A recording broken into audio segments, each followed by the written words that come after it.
Hermann Göring was once one of the most powerful men in Nazi Germany. He was the commander of the Luftwaffe, the founder of the Gestapo, and Adolf Hitler's chosen successor. He embodied the arrogance, luxury, and corruption of the Third Reich.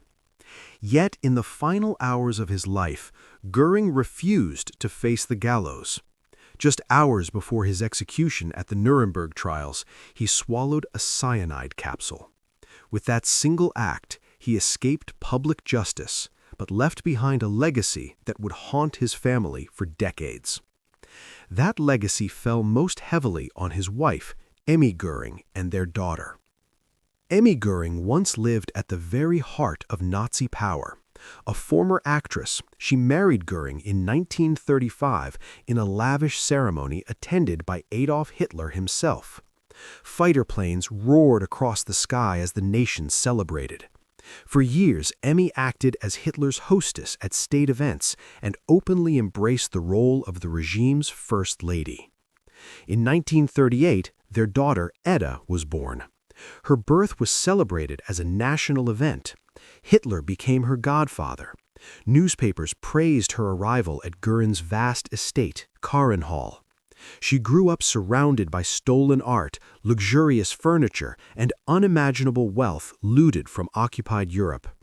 Journalists even called her the Shirley Temple of Nazi Germany. But the illusion collapsed with the war. In 1945, as Allied forces closed in, Göring was arrested and stripped of his power. He surrendered expecting honor and negotiation. Instead, he was given a prison cell. Emmy and her 7-year-old daughter were also taken into Allied custody. During interrogations, Emmy claimed she knew nothing of her husband's crimes. She insisted she had only been a wife and a mother. Investigators were unconvinced. At Nuremberg, Göring defended himself loudly and defiantly.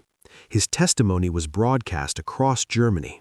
For some listeners, his confidence stirred a dangerous sense of pride, but the evidence was overwhelming. Film footage, documents, and survivor testimonies exposed his central role in mass murder and systematic theft. Convicted on all counts, Göring was sentenced to death. His suicide denied victims the final moment of justice and ensured his family would carry his shadow alone. After the war, Emmy Göring was convicted in denazification court. She was imprisoned, stripped of property, and banned from acting. The stolen wealth was seized. Mother and daughter returned to a Germany that now despised their name. They lived first without electricity, then in a small apartment in Munich. Forgotten, resented.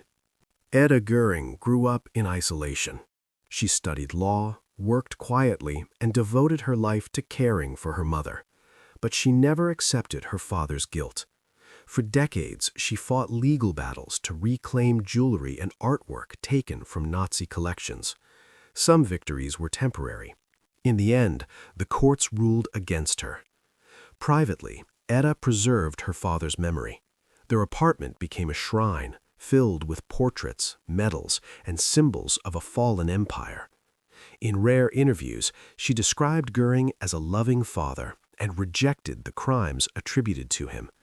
The Holocaust, she insisted, was somehow separate from his responsibilities. Unlike other children of Nazi leaders who publicly denounced their parents, Edda never wavered.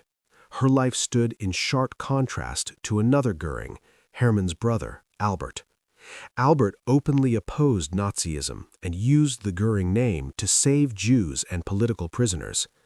After the war, he lived in poverty, shunned because of his surname. Only decades later was his quiet heroism acknowledged. 2 brothers, 1 name, 2 legacies. In 2015, Edda made her final attempt to reclaim her father's seized assets. The Bavarian parliament rejected her petition unanimously. The past, it ruled, was closed. Edda Göring died in 2018 at the age of 80. Her burial was quiet and unmarked. Authorities withheld the grave's location to prevent extremist pilgrimages. She was one of the last living links to the Nazi inner circle, a woman who once sat on Hitler's lap, grew up among stolen treasures, and spent her life defending a man the world condemned. Her story is not only about guilt or innocence, it is about inheritance, about denial, about how love for family can exist alongside moral blindness. The Third Reich did not end in 1945.